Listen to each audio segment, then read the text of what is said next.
et merci de votre fidélité aujourd'hui dans Agir pour l'environnement.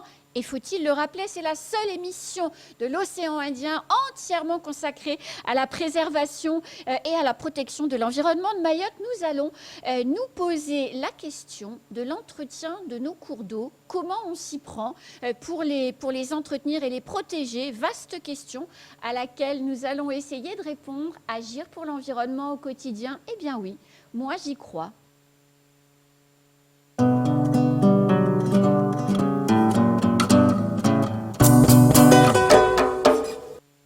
Pour répondre à cette question ce matin, j'ai la chance d'avoir sur le plateau Samuel Vansebroek, qui est responsable du service de l'eau à la DEAL, et Mohamed Issouf, qui est directeur de l'Office de l'eau. Bonjour messieurs. Bonjour. Bonjour Anne. Merci beaucoup d'avoir accepté notre invitation et d'être sur le plateau avec nous ce matin. Première question, que fait-on aujourd'hui sur la question de l'entretien des cours d'eau et des rivières sur le département? Déjà, je dis bonjour à tous les téléspectateurs de COSI. Et c'est une émission qui est utile et nécessaire. Et moi aussi, je crois qu'agir pour l'environnement est nécessaire pour le territoire. Alors, pour la question de rivières à Mayotte et des cours d'eau est une question qui est déjà partagée par plusieurs acteurs institutionnels. Alors, c'est qui? Le département, d'abord je vais commencer par le conseil départemental qui est propriétaire du domaine public fluvial à Mayotte. Donc toutes les rivières appartiennent au département. Toutes les rivières. Donc, et les tout ce qui ne va pas, c'est de leur faute. Non, Alors, je plaisante. Comme je disais, c'est... Ils sont propriétaires. Ils sont propriétaires, donc qui dit propriétaire, ça veut dire qu'il y a quand même il y a une obligation quelque part d'entretenir son bien. Donc il incombe au département de mettre en place les politiques nécessaires pour entretenir les cours d'eau, les rivières, les ravines. Mais comme je disais, c'est une compétence partagée parce que la compétence GEMAPI appartient aux intercommunalités. Alors GEMAPI, c'est la gestion des environnements et des milieux aquatiques pour la protection des inondations. C'est joli GEMAPI, mais enfin il y a quand même un sens concret derrière. Totalement. Et donc voilà, puis on sait que nos intercos sont en train de monter en puissance. Notamment la 3CO. Voilà, ils sont très récents. Il y a la 3CO. Le CAGNM commence aussi à mettre en place sa politique GEMAPI. CADEMA est quand même pas mal avancé aussi. Bien sûr. Et puis il y a le service déconcentré de l'État avec la DEAL, donc qui fait un peu le chef de tout ça. Voilà, qui oriente, qui coordonne, qui gère toutes les stations de mesure sur les cours d'eau. Donc voilà, c'est un travail collectif qui doit être mené, mais je dirais, de par la propriété du domaine qui appartient au département, il doit prendre toute sa place et être chef de file aussi dans ces domaines-là. Et puis le dernier né, l'Office de l'eau, qui doit aussi venir travailler sur le grand cycle de l'eau, donc forcément doit s'intéresser aussi à ces sujets-là. Alors je vais peut-être laisser Samuel développer un peu, mais c'est un sujet, il faut savoir que les cours d'eau, il y a une importance à la fois de sécurité sur les vulnérabilités liées aux inondations, mais aussi des questions d'accès pour l'intro du robinet, voilà, puisqu'il y a quand même les eaux de surface, c'est quand même ce qui nous fournit majoritairement en eau aujourd'hui, si je ne dis pas de bêtises, Samuel, c'est bien ça? Oui, en effet, les eaux de surface, ça correspond à 60% de l'origine de l'eau pour notre eau potable. Et parmi ces 60%, il y a environ 20% qui vient des retenues collinaires et 40% qui vient des cours d'eau. Mais les retenues collinaires sont elles aussi alimentées par les cours d'eau. Donc les cours d'eau, c'est vraiment une partie essentielle de notre ressource en eau. Et dans quel état, justement, et on va voir des images au fur et à mesure que l'on se parle, Samuel et Mohamed, dans quel état aujourd'hui sont nos cours d'eau? Ça dépend. De manière objective et réaliste. Globalement, il y a un suivi qui est fait régulièrement aussi dans le cadre de la directive européenne sur la qualité des masses d'eau. On ne peut pas dire qu'elles sont en très bon état. On est quand même... voilà, on tend à essayer de réduire ces impacts. Et après, il y a d'une manière... c'est assez normal que finalement, sur un territoire où il y a pas mal de cours d'eau qui sont assez anthropisés et tout...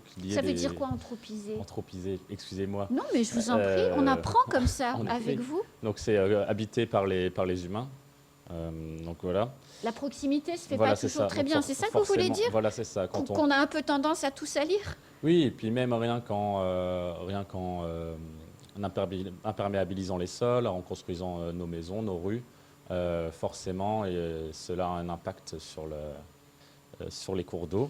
Et qu'est-ce qui cause le plus de dégâts? C'est la saleté qui est due aux embâcles et je dirais au recyclage naturel de la végétation dans les forêts, ou est-ce que c'est nous qui sommes plus cause de problèmes dans les cours d'eau mahorais? Évidemment, c'est quand c'est des pollutions extérieures qui viennent au milieu. C'est ce que dans des déchets qui se retrouvent, des déchets végétaux qui se retrouvent dans le cours d'eau, c'est des choses qui arrivent depuis La nuit des temps, bien sûr. Mais voilà, quand on retrouve des emballages plastiques, des choses comme ça, voire de l'électroménager, forcément, c'est des choses qui sont plus récentes et qui n'étaient pas présentes avant. Voilà. Mohamed, quel est l'impact sur la biodiversité de toutes ces pollutions, de la biodiversité des cours d'eau? Et est-ce qu'on peut encore parler de biodiversité? Parce que je me rappelle d'émissions APE ou dans d'autres saisons où des gens de Ouangani, par exemple, parlaient de leur enfance et parlaient des écrevisses dans les rivières de Ouangani, par exemple. Est-ce qu'il y a encore aujourd'hui une biodiversité dans les cours d'eau de Mayotte? Oui, bien sûr. Il y a heureusement qu'on a encore une biodiversité. Alors c'est vrai que maintenant on connaît moins, mais on a des poissons d'eau douce à Mayotte. Ah oui? Oui, on a des poissons d'eau douce à Mayotte, donc qui vivent dans les cours d'eau, qui sont présents. De moins en moins, parce qu'on observe toute personne qui a vécu un peu dans les cours d'eau il y a 10 ou 20 ans se rend compte qu'on trouve moins de crevisses, comme vous dites. On en trouve moins de poissons d'eau douce, mais il y en a encore. Et comme Samuel le disait tout à l'heure, les pollutions, alors on a des pollutions de déchets ménagers qui sont jetés. On peut retrouver des couches de bébés. On y retrouve aussi dans nos eaux usées. C'est une des grosses problématiques, c'est le manque d'assainissement. Là où il y a l'assainissement collectif, il y a très peu de gens qui sont connectés. Et là où il n'y a pas d'assainissement collectif, c'est des fosses septiques qui ne sont pas pas toujours conformes. Et tous ces déchets arrivent dans les cours d'eau et finissent après dans le lagon. Donc on voit que la plupart des zones, notamment des plages, des eaux, là où il y a les villes, on peut prendre l'exemple de Sada, l'ARS met souvent des alertes sur la qualité des eaux de baignade. À Musical Plage aussi d'ailleurs. Et donc tout ça vient de l'activité humaine et ça passe par les cours d'eau puis ça finit à la mer et on voit bien que c'est un sujet, la question de pollution, c'est un sujet du milieu aquatique, c'est un sujet important et ça passera que par la population qui doit changer ses habitudes et dire voilà, j'ai pas envie de polluer mes milieux, il faut que ça soit en bonne santé écologique. Et là, on a beaucoup une rôle à jouer en termes de communication, de sensibilisation auprès de la population. Samuel, après Diki Lady, qui a vraiment touché davantage le sud de l'île, on a vu une grosse mobilisation qui s'est mise en place pour justement nettoyer les cours d'eau. Et on a vu sur Chirongui notamment les rivières qui traversent la commune, des rivières qui se sont transformées en torrents débordants, enfin, ça faisait peur même. Oui, c'est sûr qu'on a l'habitude de voir les cours d'eau à un certain niveau. Oui. On ne se rend pas compte qu'ils peuvent se retrouver avec un débit si important. Mais c'est vrai qu'à Mayotte, les bassins versants, donc c'est toute l'air sur laquelle la pluie tombe et qui peut se retrouver dans le cours d'eau. Les bassins versants sont de taille assez petite. Les plus grands font 20 km², mais donc voilà. Et donc ça fait que quand une pluie importante arrive, toute l'eau se retrouve concentrée en un même endroit. Donc parfois c'est même des ravines qui sont la plupart du temps à sec. Et on se retrouve avec une quantité d'eau très importante avec une puissance assez forte qui peut charrier énormément de déchets. Et s'il y a des embâcles ou des bouchons, des choses comme ça peut faire monter très rapidement le niveau de l'eau et atteindre les habitations. Et rendre aussi le ravinement dangereux, puisque les troncs d'arbres, évidemment, avec la force de l'eau, peuvent casser et blesser. Tout à fait, oui. Ça peut être véritablement, on parle parfois de lave torrentielle même, Oui. quand on parle de cours d'eau mêlés avec pas mal de boue d'embâcles, de cailloux. Donc c'est une force très importante, il faut vraiment s'en méfier et se tenir éloigné des cours d'eau lors d'événements exceptionnels. Et en amont, en prévention, éviter que des déchets, des embâcles, des choses puissent venir s'accumuler dans les cours d'eau et Pour permettre justement voilà, faciliter l'écoulement. Oui. Alors je vous propose, puisque justement dans le cadre de la reconstruction après le passage du cyclone, les équipes du génie de l'armée qui sont venues prêter main forte aux collectivités ont entamé un vaste programme de désembâclage et de nettoyage de nos cours d'eau. Je vous propose qu'on regarde cette interview de l'un des responsables qui intervient à Longoni, que l'on a suivi et qui nous explique ce qu'il est en train de faire. Écoutez-le.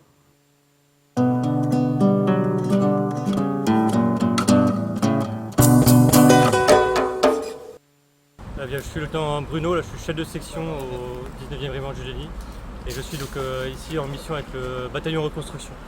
Alors la mission bataillon reconstruction, elle a pour but de reconstruire, d'aider à la reconstruire l'île de Mayotte, que ce soit à travers des chantiers d'embâcle, de reconstruction, de déblayage, également sur des mairies comme sur d'autres sites de l'île. Donc ici on est au niveau du port de Longoni, à côté du port de Longoni, sur un embâcle. L'objectif, c'est de dégager cet embâcle pour pouvoir se prémunir de toute inondation sur les sites à côté. Donc, il y a notamment des sites industriels, un site donc, de dépôt de réservoirs de carburant et également la route qui se trouve juste derrière moi, qui est un axe majeur pour la circulation au nord de l'île. Alors, au niveau de l'organisation, une reconnaissance est faite sur site au préalable. On arrive sur site. Je travaille conjointement ici avec en interarmée avec la Marine nationale, donc armée de terre, Marine nationale. La Marine nationale qui s'occupe principalement de tout ce qui est déblayage. Et moi, juste avant, je procède à tout ce qui est tronçonnage, de tout ce qui permet tout ce qui bloque le cours d'eau. Alors, pour ce chantier spécifiquement, il n'y a pas de moyens supplémentaires qui ont été nécessaires. Donc ici, sur le chantier actuellement, on est en interarmée Marine nationale, armée de terre, avec une trentaine de personnels qui sont là en permanence. Et là, on est sur un chantier d'une durée d'environ une semaine et demie pour dégager cet embâcle. Il n'y a eu aucune surprise puisque justement des reconnaissances sont faites avant. Donc on sait déjà ce qu'on va voir, ce qu'on va rencontrer.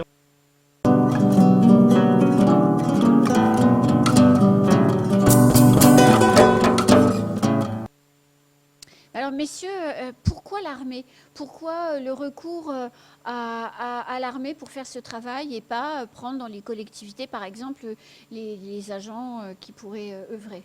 Oui, alors je dirais que heureusement que l'armée est venue nous appuyer parce que ça ne suffirait pas si on prend que les agents des intercommunalités et du conseil départemental, ça ne suffirait pas. Il y a aussi des associations qui interviennent aussi sur les cours d'eau. Il faut savoir qu'en temps normal, on avait fait une étude, un schéma d'entretien de restauration des cours d'eau de Mayotte. Au conseil départemental. Et sur un temps normal, sans crise, là on a eu Chido, on a eu Dikeledi, donc ça veut dire que les cours d'eau sont dans un état beaucoup plus inquiétant qu'en temps normal. Mais en temps normal, il faudrait 80 personnes mobilisées sur le territoire. Toute l'année? Toute l'année, Ah oui. tous les jours, pour qu'on puisse... 80 personnes? Oui, qu'on puisse bien entretenir ces cours d'eau. Donc on comprend bien qu'après un cyclone, ces besoins sont encore beaucoup plus importants. Et là, heureusement que l'armée là, on a vu, comme disait le militaire, ils sont 30. Et ça leur prend un lieu. Pour un embâcle, et ça leur prend une semaine et demie. Oui. Donc ça montre le travail qu'il y a à faire sur l'ensemble des cours d'eau de Mayotte. Et on le voit sur les autres images, ils y vont à la tronçonneuse, il y a des gros morceaux lourds, et on voit le volume de déchets pour enlever cet embâcle. C'est conséquent. C'est quoi un embâcle? Un embâcle, c'est quand un objet qui se met en travers du cours d'eau. Voilà, et qui gêne l'écoulement normal du cours d'eau. Donc ça peut être à la fois des végétaux, comme on peut le voir là, la plupart du temps, suite à Chido, c'est quand même ça qu'on a retrouvé. Oui. Des gros troncs d'arbres, des choses comme ça, mais ça peut être aussi ça peut être aussi des bambous, et puis même après des déchets. Voilà. On en a vu à beaucoup d'endroits.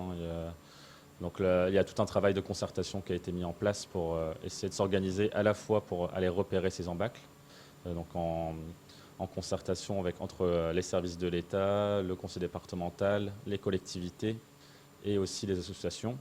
Tout un travail qui a été mené dès début janvier. Et donc voilà, ça a permis de référencer ces embâcles et après d'orienter les différents intervenants, donc à la fois collectivité, conseil départemental, mais aussi la sécurité civile qui est venue.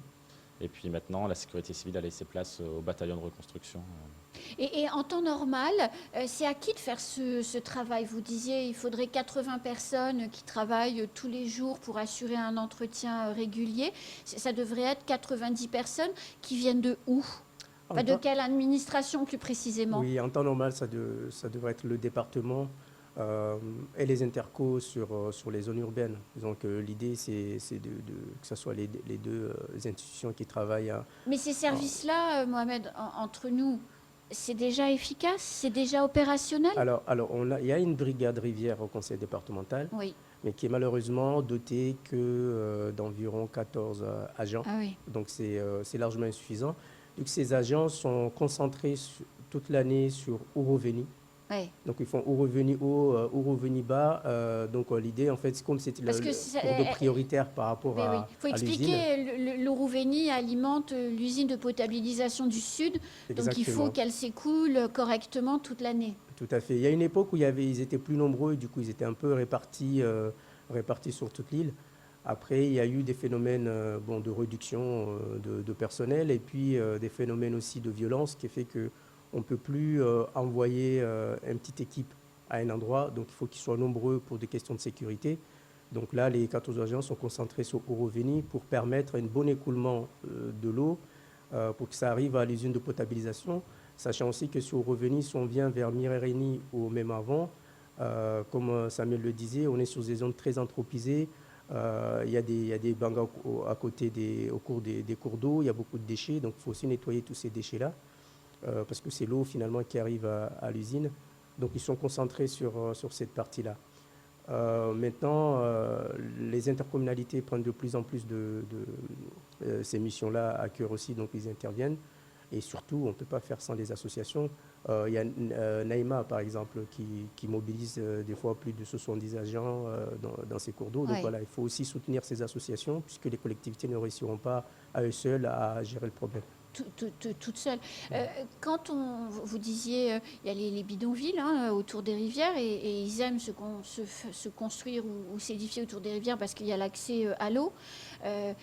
Ça pose quoi comme problème pour la qualité de l'eau, Samuel?